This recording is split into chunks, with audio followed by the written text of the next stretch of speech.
এরকম মানুষ রয়েছে যারা সবচেয়ে জঘন্য কথা বলে, কিন্তু তাদের কোনো লাগাম নেই। কথাগুলো আপনার হৃদয় থেকে এসে মস্তিষ্ক হয়ে এরপর তার জিহ্বাতে যাওয়া উচিত, কিন্তু এই পথে কিছুটা লাগাম থাকতে হবে। আমার হয়তো এটা বলা উচিত না, আমি কিছু একটা অনুভব করছি, হয়তো গালি বের হয়ে যাবে, সেটা গলায় পৌঁছে গিয়েছে, কিন্তু সেটা আমার মুখ দিয়ে বেরিয়ে আসা উচিত না, আমার সেটা গিলে ফেলা উচিত।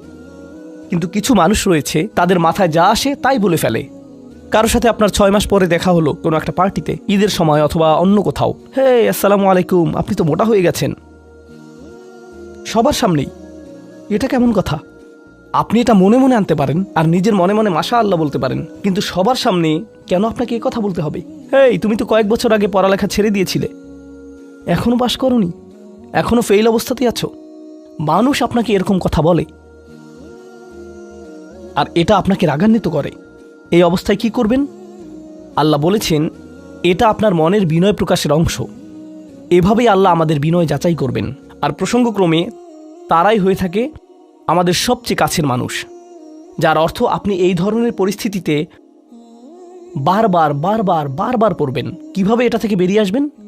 আল্লাহ বলছেন ওয়াইদা খাতাবাহুমুল জাহিলুনা ক্বালু সালামা। এটা দিয়ে কতিপয় জিনিস বোঝায়। আমি এখানে সেই কয়েকটি শিক্ষা নিয়ে আলোচনা করব।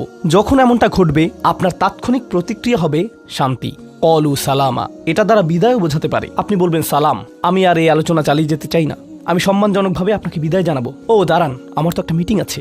এর বাকি অংশটুকু আপনি মনে মনে বলতে পারেন আল্লাহর সাথে দোয়া করার জন্য, কিন্তু এটা তার কাছে প্রকাশ করার প্রয়োজন নেই। শুধু বলুন যে আমার একটা মিটিং আছে, আর সেখান থেকে চলে আসুন, কারণ আপনি এটা নিতে পারবেন না। তারা সেখান থেকে বেরিয়ে আসে সম্মানজনকভাবে, এটা একটা অর্থ। যখন জঘন্য মানুষ আপনার কাছে আসে, বেরুবার পথ খুঁজে বের করবেন। কোরআন এই সূরাতে আরো পরে যা বলেছে যে মাররু কিরামা, সম্মানজনকভাবে তারা এটা অতিক্রম করে চলে যায়। কিছু কিছু মানুষ আছে যারা এমন কথা বলতে চায় যা আপনাকে রাগান্বিত করবে। তারা আসলে এটা করে মজা পায়।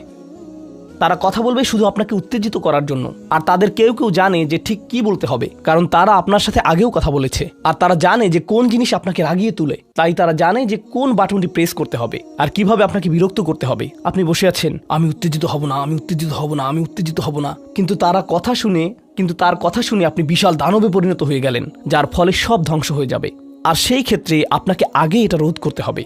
আপনি এখানে কথা বলতে পারেন আর বলতে পারেন যে দেখুন, আমি এই বিরোধ চাই না, আসুন শান্তিপূর্ণ সময় ব্যয় করি, আসুন এই বিষয়টা নিয়ে আজ আর কথা না বলি, এতে অনড় থাকুন। এটা দিয়েও ক্বালু সালামা বোঝায়। আমি আপনার সাথে ঝগড়া করতে চাই না, আমি শুধু চাই আলোচনাটা যাতে কুৎসিত পথে এগিয়ে না যায়। কখনো কখনো আমরা ভদ্রতা দেখাই, আর সেই সুযোগে মানুষ আমাদেরকে অসম্মানজনক কথা বলতে থাকে, এবং আত্মবিশ্বাসের সাথে মানুষকে জানিয়ে দিবেন যে তাদেরকে থামতে হবে, তারা সীমা ছাড়িয়ে যাচ্ছে। এটা সঠিক নয়, এমনটা করা সম্মানহীনতা নয়, শিষ্টাচার বহির্ভূত নয়। আপনি নিজের জন্য রুখে দাঁড়াতে পারেন, কিন্তু এটা শুধু মর্যাদাপূর্ণ উপায়ই করতে হবে, এমনভাবে যা শান্তিপূর্ণ। এছাড়াও সালামা শব্দটিকে অনেকেই অবস্থা হিসেবেও দেখেছেন। অন্য কথায়, যখন তারা জবাব দেয় তারা পরিপূর্ণ শান্তিপূর্ণ অবস্থায় থাকে, এটা ভিন্ন একটা অর্থ। যখন জঘন্য মানুষেরা আপনার সাথে কথা বলে, তারা আপনাকে বিরক্ত করে, তারা রাগান্বিত করে, তারা মিথ্যার পর মিথ্যা, মিথ্যার পর মিথ্যা, মিথ্যার পর মিথ্যা বলে, আর আপনাকে সেখানে বসে এটা শুনতে হয় যেন এটা সত্য। আর তারা এটা অন্য মানুষের সামনে বলে, আর আপনি কোনো কারণ ছাড়াই ঝামেলায় পড়ে যান। যখন আপনি জবাব দেন, আপনার জবাব যাই হোক, জবাবটা শান্ত হওয়াটাই উত্তম। যখন জবাব দিবেন, আপনাকে শান্ত এবং পরিশীলিত হতে হবে। এটাই ক্বালু সালামা। আর যারা জীবনে এটা ধারণ করতে পারে, তারা আল্লাহর কাছে বিশেষ মানুষ, ইবাদুর রহমান। অন্য কথায়, এই অনুপ্রেরণাটিকে আমাদের মনে রাখতে হবে। সেই রকম সময়ে যেই ব্যক্তির সাথে আপনি কথা বলছেন সে এর যোগ্য না, বরং সে হয়তো চপটাঘাত পাওয়ার যোগ্য।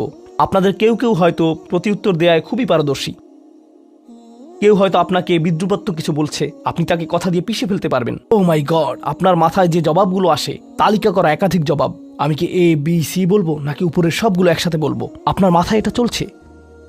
আর সেই মুহূর্তে যখন আপনি বিরত হওয়ার সিদ্ধান্ত নেন, কঠিনভাবে না বলার, প্রতিক্রিয়া না দেখানোর, শান্ত থাকার সেই শক্তি অর্জনের জন্য আপনার আর আমার অনুপ্রেরণা যা হবে তা হলো, আমি ইবাদুর রহমানের মধ্যে সামিল হতে চাই।